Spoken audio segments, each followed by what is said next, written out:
Hürmetli dostlar, yaxshimisilar? Bugun biz shu notadan savol chiqarilgan darsimizning tungi soatini boshlaymiz. Ya'ni bu oddiy nota. Oddiy notada biz qaraydigan bo'lsak, bizga doim shu 1dan 7gacha son uchraydi.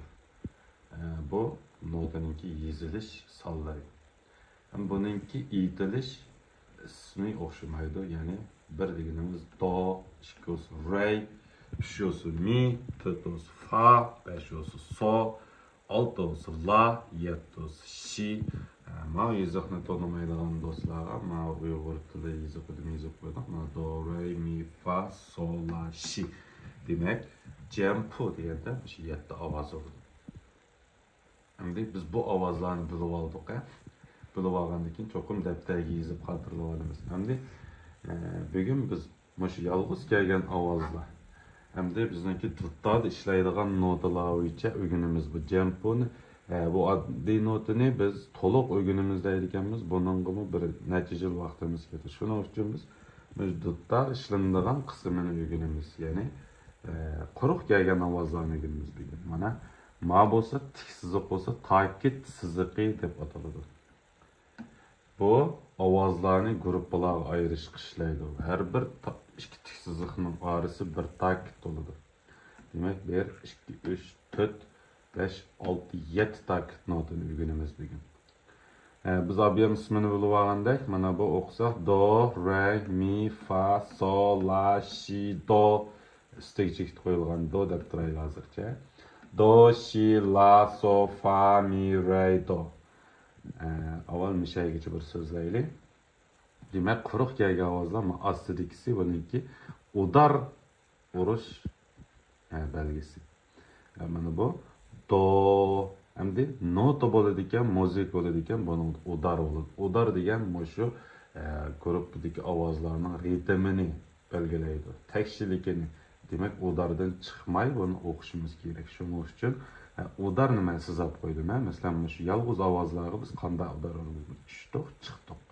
Demak, bu bir udar bo'ladi degan gap. Har bir ovoz o'zi bir udar. Bir udarning ifodalanishi mana yoki qo'limizni past ko'rib ustiga qaytiramiz yoki qalamda mushta sizsaq bo'ldi bir udarimiz.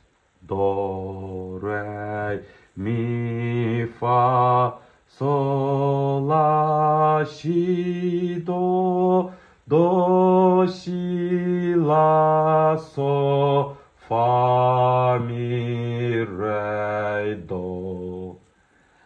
Demak, yolg'iz kelgan ovozlarni bilib oldik, do'stlar. Bir udar bo'ldi ekan. O'qilishi udar bilib oldik. Endi qo'sh ovoz deylik mana. Ostida bir tal siziqi bor ovozlarni, Endi bu do ikkiga bo'lindi. Mi shu. Bu yerda biz do, mi, so, do, so, mi, do. Re, mi, do degan hukmni bor. Endi buni biz o'rganamiz. Demak, ostiga bir tal sizab qo'yib, ikki tal ovozni bersa, mushu bir ovozni ikkiga parchaladik degan gap mana. Demak, ya'ni mushu bir udarning ichida bu udarni o'ttirdan ikkiga bo'lib, yarmida bir ovoz, yarmida bir ovoz, Hozir mana biz o'xshash ovozlarni berdik. Do, mi, so, do. Endi mi yer bir. Do, so, mi, do. Re, mi, do. Oxirdagi do qarasak, bu yinida bir tal siziq tortildi. Endi bu shu ovozni yana bir udar, yana bir ritm uzar degan, demak, ikki udar qil degan gap. Mana shikil siziq. Do so'zimiz. Demak, bugun biz o'rganib olganlarimiz bir udar, yarim udar va ikki udar. Mana yarim udardan ikki ovoz. Do, mi, ma'ni do, re, mi, fa bo'lsa ma do, mi, so, do.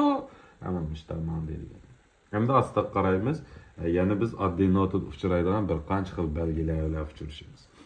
Ustiga chekit qo'yilgan do, re, mi, fa, so dutlarning notasida faqat bu ovozlar shu so dutlarning perdesi misha to'xtaydi degan. Endi la, si, do mu bas ustiga chekit qo'yilgan, ikki tal chekit qo'yilgan. Hozircha biz mana do, re, mi, fa, so ustiga chekit qo'yildi. Bu yuqori ovoz. Ya'ni tutlarniki o tövenideki pədiler oldu. Hem de astığı çekit koyulgan şu avaz var tutlarının notusunda. Şi, la, so. Bu töven avaz oldu. Bu av tutlarniki üstü tarafıda keyni tarıdan çıkıdığan notadaki avazla. Hem de bunda quduq belgisi koyulgan do, fa, so diye bular özgerim avaz yani şınxav.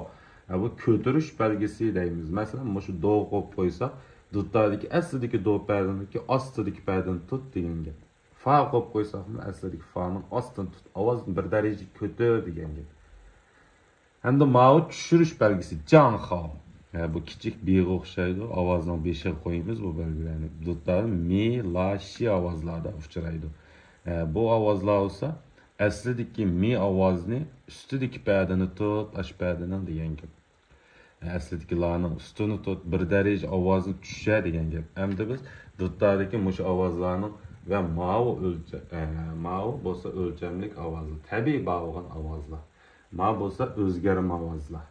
Ma bo'lsa yuqori to'van ovozlar. Ma bo'lsa nota mana mush ovozlarning yezilishi. Endi biz buni tutlarni chelishni o'rganib boqaylik.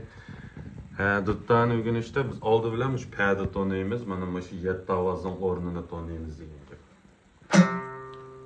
Do ovozning o'rni bo'lsa mana ustidan sanalgan 1 2 3 4 5-pa'daniki kayni.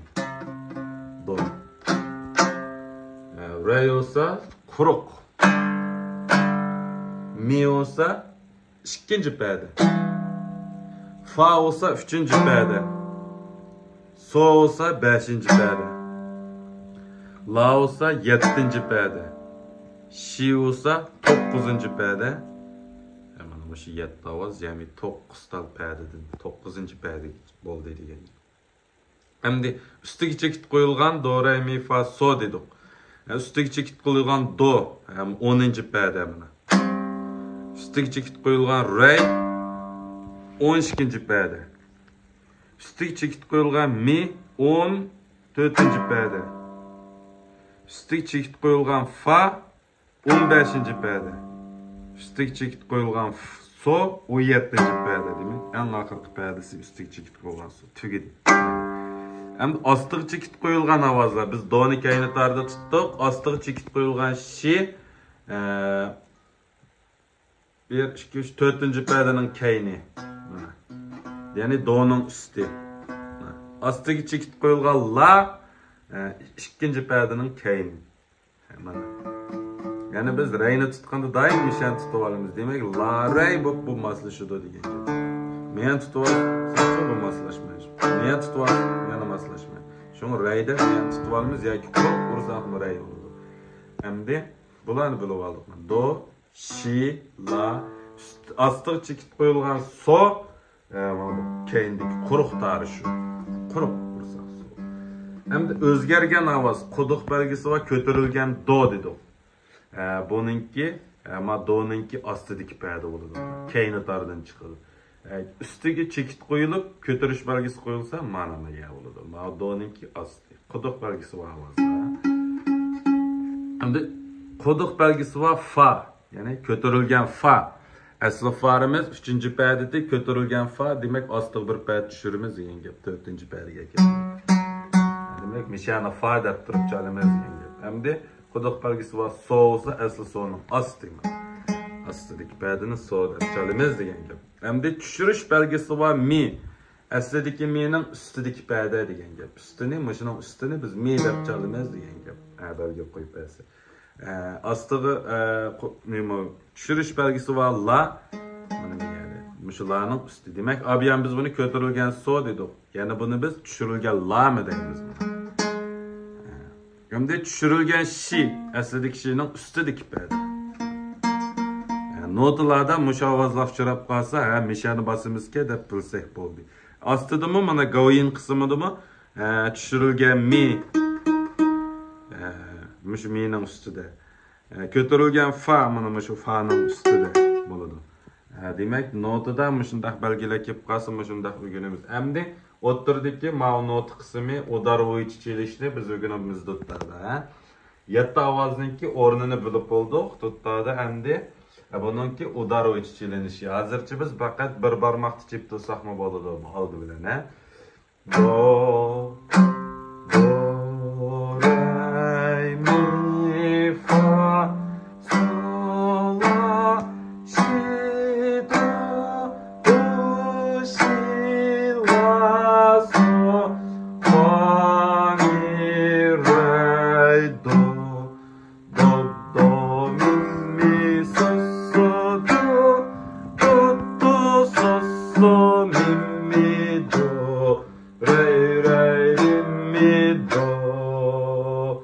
Endi diqqat qilinglar, ostiga sizilgan qo'sh ovozlarni biz udar yo'linishi bo'lsa, ostiga tushganda bir ovoz, ustiga chiqqanda bir ovoz o'qidik. Yalnız ovozlarni faqat osti ustiga chiqqanda bir ovoz so'zdik, bir ovozning osti ustiga chiqish. Endi mana ostiga bir ovoz, ustiga bir ovoz. O'ng qo'lda shu mana. Ostiga birdi, ustiga birdi. Demak, bir sizoq tatilgan ovozlar, ikki ovoz bo'lsa, birinchisi pastga, ikkinchisi ustiga. Muqim shunda bo'ladi har qanday notani, har qanday yerda mana shuni bilib beramiz. Ama ovoz bo'lsa, birini urib, ikki sanoq tursak bo'ldi. Demak, udar degan hukmni biz mush orqali o'rgansak bo'ldi. Qolgan belgilarni bugun mashagich o'rganamiz. Erta yana darsni davomini so'zlaymiz. Rahmat do'stlar.